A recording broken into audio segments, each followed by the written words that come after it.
Okay, I'm not going to keep you in suspense any longer. The title of tonight's Vaad is the 3 words that all parents hate to hear from their children. And everyone says, so what are the 3 words already? What are the 3 words? So I'm not going to keep you in suspense. The 3 words that all parents hate to hear from their children are, drum roll please. Fake. It's not fair. It's not fair. It's not fair.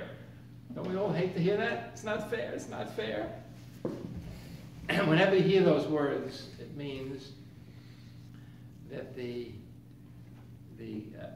idea of sibling rivalry has raised its ugly head in our homes, and there's no home that's immune to that.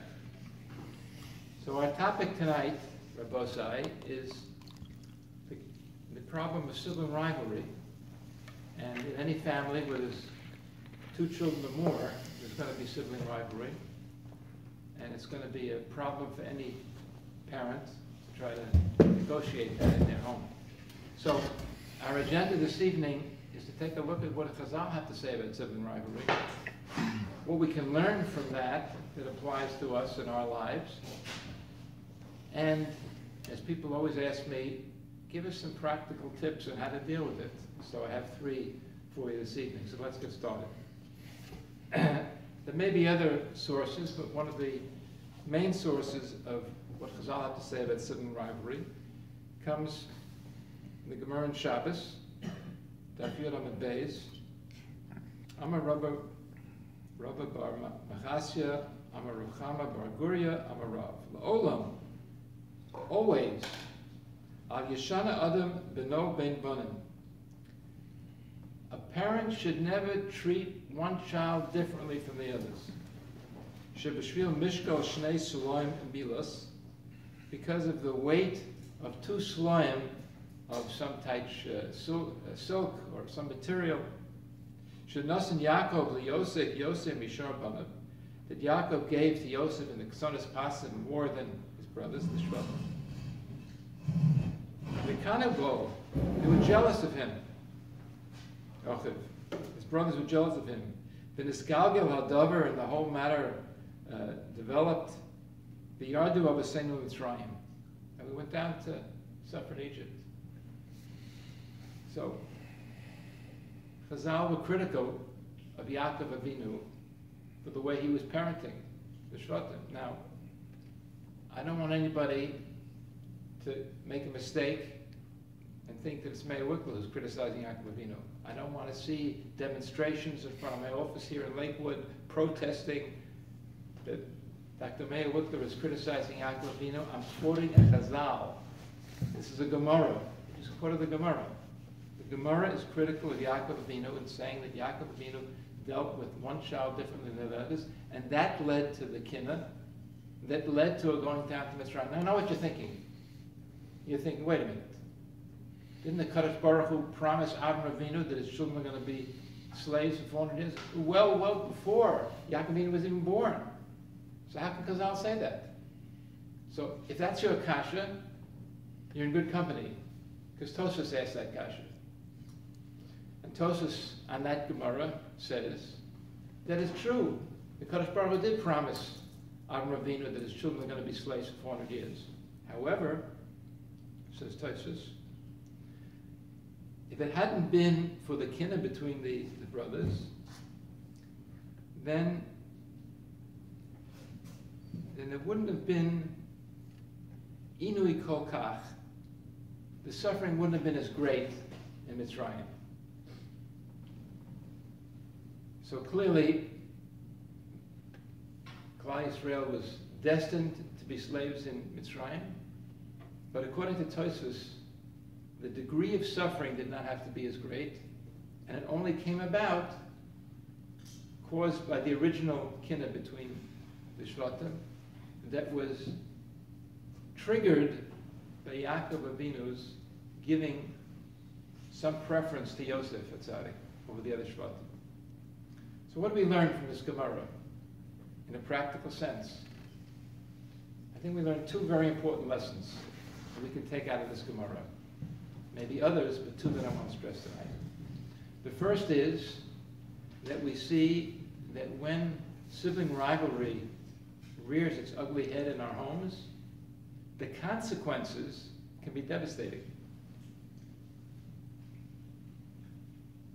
In our lives today, when children grow up with excessive sibling rivalry and intense sibling rivalry that's out of bounds, that it can cause long-lasting rifts between siblings that can go on, believe it, for a lifetime. So one thing I think Chazal are telling us is we have to be very careful the way sibling rivalry is managed in our homes, because the consequences can be devastating. The second takeaway from this Chazal is that even though sibling rivalry may be universal, but parents are held responsible for how it's managed. And parents have a responsibility to make sure they're not doing anything that's exacerbating the sibling rivalry, and they're trying to do whatever they can to minimize it. So what can we do to minimize it? So how are we supposed to apply this in our homes today? So I have 3 suggestions. The first is a technique that I call divide and conquer. How does that work? Well, one of the areas that siblings sometimes are competitive with each other about is when treats or sweets or some special favor is being dispensed, and one of the children says, "Not fair! He's getting more than me! She got a bigger piece of the pie than I did. He's getting more soda. It's not fair! It's not fair!" And the fairness doctrine is being invoked. Parents try to balance it out, and whatever they do, there's always an argument. But this is a rather simple, practical technique in dealing with that situation. It's not the only situation where sibling rivalry comes up, but it's one of the more stressful ones.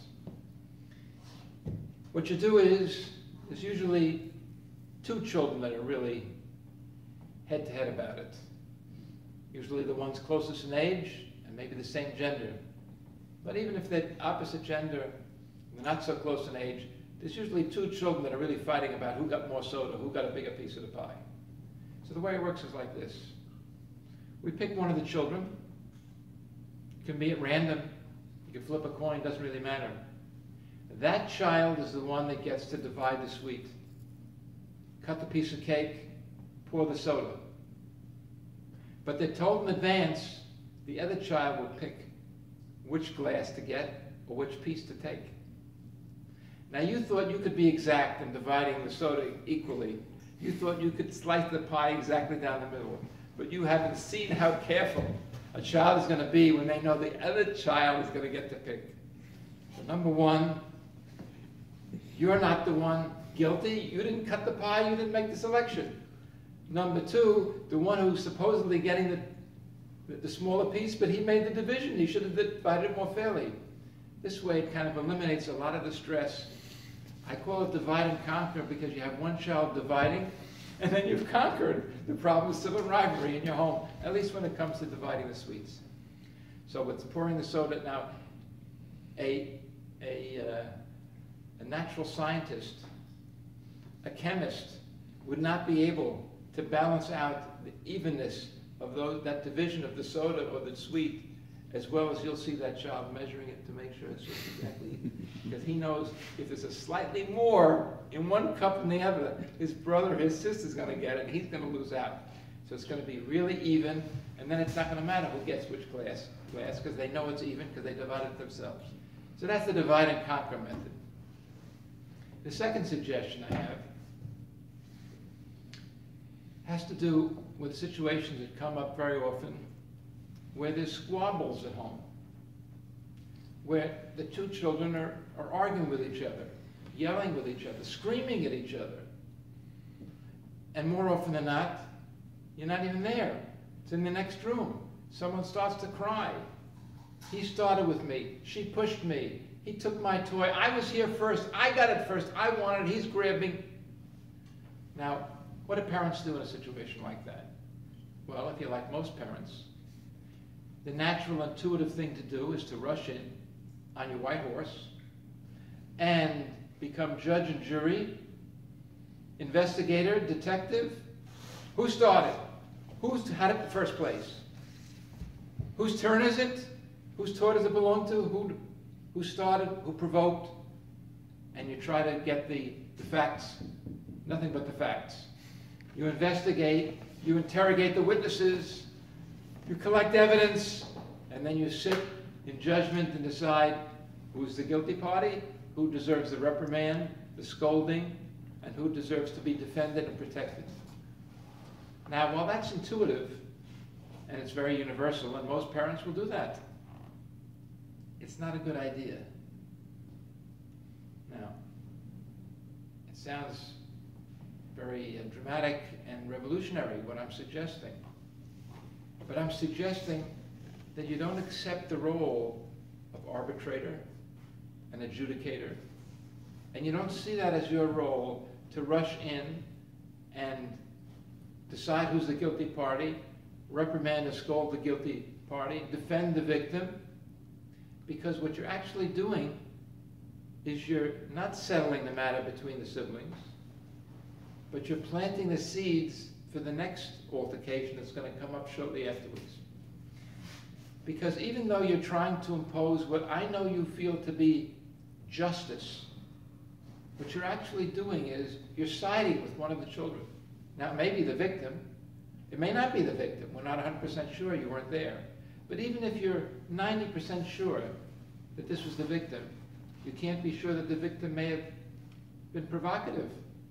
It's not unusual for younger children to provoke their older siblings for the express purpose of getting beaten up so they can call the parents to come in on their side and then reprimand their bigger, older sibling as a way of kind of getting back at them. So you never know what's really going on here. But one thing you do know is that whichever side you come down on, the older one, the younger one, doesn't matter which one you scold or you reprimand, that child is going to feel that you're taking the other one's side. And that's going to make the child that you scold feel insecure about your affection for them. And it's going to make them resent their sibling even more, because they're not going to resent you. They're going to resent your sibling, their sibling, for taking your affection away from them. And that's going to make them more resentful and more hostile and start up again. So it becomes a vicious cycle, and you never get out of it. Now, again, it sounds like I'm proposing something very revolutionary. You mean parents are not supposed to be mechanech their children? Of course you're supposed to be mechanech your children. But being mechanech your children doesn't necessarily mean that you have to decide who was right and who was wrong. Oh, now Wikler's really off the top. Now Wikler's really told us something terrible, and now we're really going to have that demonstration in front of his office in Lakewood to try to shut it down for Liba. So before you organize a demonstration outside of my office, I want to read to you a few words from a very, very chashuv sefer called Zriya Ubinyan Bechinuch. It's a sefer written by Reb Shlomo Volba Zatzal. And there should be no Jewish home that does not have this sefer in it. It was out of print for a while, and I'm grateful to my dear friend and colleague, Dr. Ben Sorotskin, who actually made a photocopy of the whole sefer for me a number of years ago. It's now back in print, by the way. It's published by Feldheim. It was originally published about 20 years ago. And it's a short sefer, but I really believe that before you make a trip to the hospital to pick up your newborn boy or girl together with your wife, you should make a trip to the farm store to get a copy of this sefer. I think it's so important for the chinuch of your children. And I want to read from what Reb Volba has to say.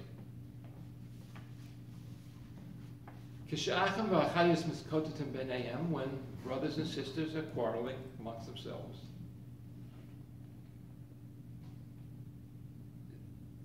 Kol od einem gormim nezek shel mamish zelazeh. As long as they're not causing damage to each other, in other words, physical harm.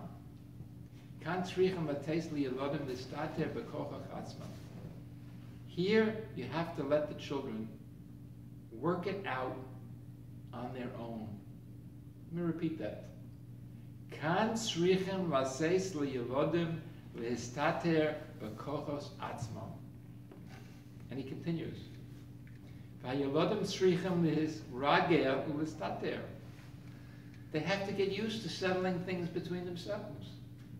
That's Reb Meir talking, not Meir Wikler. I'm just reading. Again, I'm just reading from Reb Meir's Sefer. His arvish alahorim b'mikra kazeh. And if the parents intervene in situations like this, tigrum b'derech klal, it's going to cause generally lefachos echad hatzdadim, at least one of the two sides, lahargish mekupach. He's going to feel discriminated against. At least one, sometimes both, by the way, but at least one is going to feel discriminated against. Kamosha Omer HaRosh, he doesn't quote where he took the Rosh from, but I trust Reb Meir that the Rosh said it. Al tis'arev b'riv lo l'cha. Don't get involved in an argument that doesn't involve you.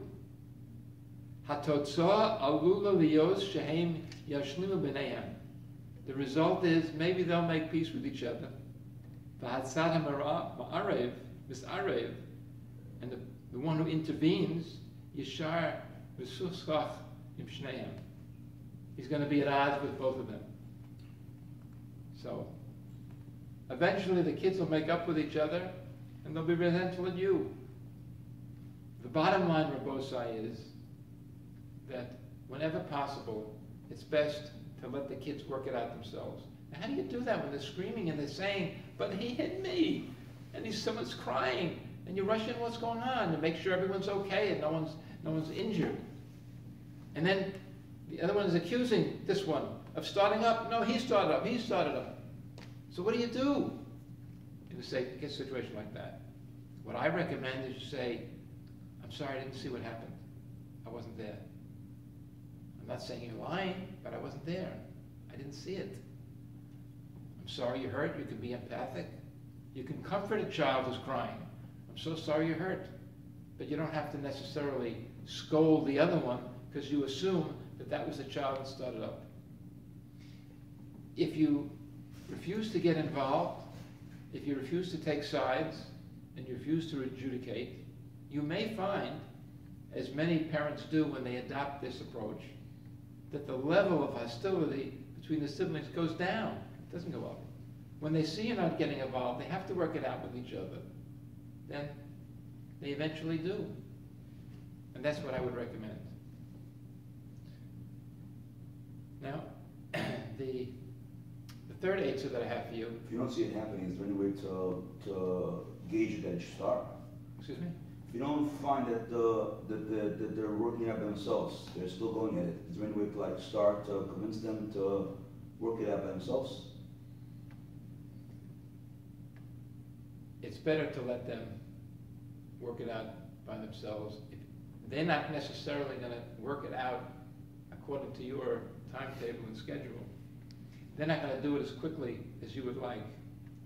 But they're going to get the message that if they're going to provoke their sibling, there's going to be a retaliation of some kind. If they don't want that retaliation, they're going to have to learn how to avoid provoking. And these are extremely valuable lessons that they need for life. How to deal with someone who's bigger and stronger. It's important. We don't always have the upper hand. And we sometimes, in many situations, we have to deal with people that have more power than us. We have to learn to get along with them. And they may not be so nice to us. We still have to learn to get along with them. And there may be a boss who's not so pleasant. We still have to get along with them. So these are valuable skills. I don't keep it a secret that I was one of only 2 children. I have an older brother, Stark, who was bigger than me for quite a long time when we were growing up. He was obviously stronger than me. And we had our own conflicts and squabbles between the 2 of us. And when it came to a physical matchup, I was certainly had the short end of the stick, as they say. And I used to call my parents Alayhim Shalom, and they used to come in and defend me all the time. But they couldn't be there 24/7. And when they weren't around, then I got paid back for my tattling. And I learned the hard way that that's not going to resolve things. I'm going to have to figure out another self-defense mechanism. And I had to learn how to kind of negotiate my way out of these conflicts. And I like to think that perhaps having had to do that growing up may have led to my focusing more on communication skills that may have had a lot to do with the choice of the career that I ended up in. So it's not always a negative is what I'm trying to bring out. But thank you for the question. The third suggestion that I have, which I think is a rather creative solution to the problem, was a number of years ago there was a father who had two children that were a bit at odds with each other, had a younger son, and had an older sister who used to go to bed later than he did, for obvious reasons. Now we're talking about the fairness doctrine. It's important to point out that fairness doesn't mean that everyone's treated equally. It means that everyone's considered equally, but not treated equally. Now, the older girl had homework. The younger boy didn't. He was just starting school. So she had to do homework. She couldn't go to bed the same time he did. She had to go to bed later. He, of course, thought it wasn't fair. Why do I have to go to bed early? No kid wants to go to bed before their siblings are still up, and they have to go to bed. And he resented it. And he said to his father one night, "It's not fair. My sister gets to stay up later than me. Why do I have to go to bed earlier? It's not fair." So this father had a creative approach, and he said, "Listen, you think fairness means that everything has to be equal?" He said, "Yes, of course. Let me go to bed at the same time my sister." The father said, "You know, that's not a bad idea. Maybe from now on, we're going to do everything, you and your sister will be the same." He said, "Of course, it's not fair. We'll make it fair.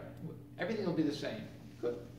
And the father said to the son, "By the way, you know, your sister is a girl, and she's not going to have a bar mitzvah. You understand that?" "Of course." "So, I guess that means you're going to be the only boy in your class that will not have a bar mitzvah. They'll all have a nice party. Friends will come. They'll get presents. You've been to bar mitzvahs. You know what it's like. It's a big party, and it's all thrown in honor of the bar mitzvah boy. You'll be 13, but we can't make a bar mitzvah for you because your sister won't get a bar mitzvah. There's no way we'll make a bar mitzvah for your sister. You understand that? No girl gets a bar mitzvah. So, in order to be fair, you won't get a bar mitzvah either." And he thought about it for a minute. No bar mitzvah. Didn't like the prospect of that very much. He said, "Well, okay, I guess I'll go to bed now, but could you read me a story before I go to sleep?" He said, "Absolutely." And that was the approach that this father took whenever the fairness doctrine was imposed.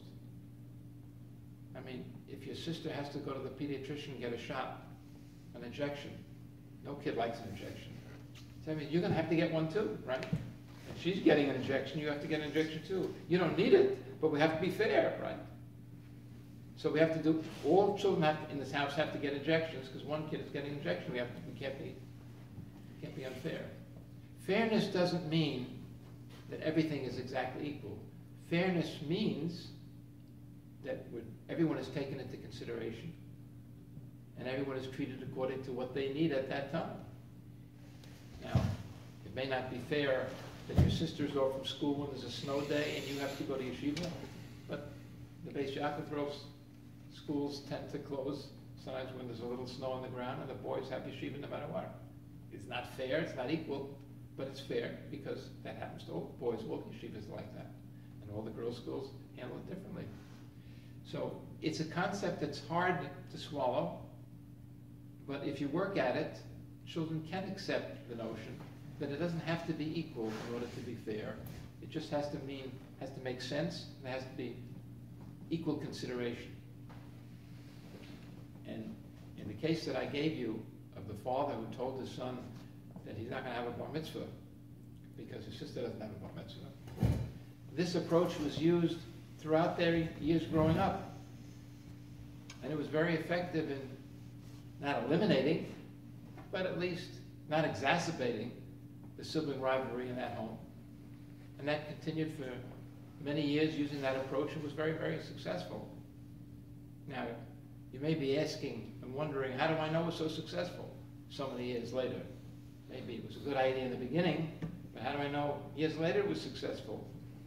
Well, I think you've probably guessed by now who the father was. But if you haven't guessed, obviously it was me. So these are the three suggestions that I have for you in dealing with. What do you do with two brothers? What do I do with two brothers? There's still advantages that an older one has, that a younger one has, by virtue of being younger, by virtue of being older. Less responsibilities, more responsibility. There's always some difference, even if it's the same gender. There can always be something found that each one can see as an advantage that they wouldn't want to give up. They're invoking the fairness doctrine because they want something they're not getting, but they don't think about it in terms of something that they might lose if we're imposing a standard of equality. So it's the same concept can be used with boys as well. So I just want to mention that the next Vaad, B'ezras Hashem, will be in 4 weeks.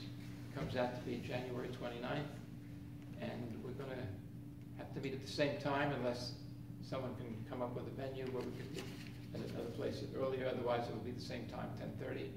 And I just want to mention also that the topic for tonight's Vaad was suggested by someone who sent in the suggestion. If anybody would like to send a suggestion or propose a suggestion for a topic of a future Vaad, just want to remind everyone we have an email address, which is chinuchvad123@gmail.com, and a very capable coordinator, Yitzhak Gross, will be forwarding those suggestions to me, and perhaps a suggestion that you make will come up for us to deal with at a future Vaad. I also want to mention for those who are listening at home, who weren't able to be here this evening, that all of the Vaaden, not just tonight's, but all the previous ones, Baruch Hashem, are now posted on Torah Anytime, which is a wonderful website where you get just a tremendous breadth of wonderful shiurim that you can access on literally any subject, from tremendous B'ezras Torah. It's a very big honor for us to have our Vaad on the Torah Anytime website, and you can get all the previous Vaad. If you missed anyone, the earlier ones, you can get it there as well.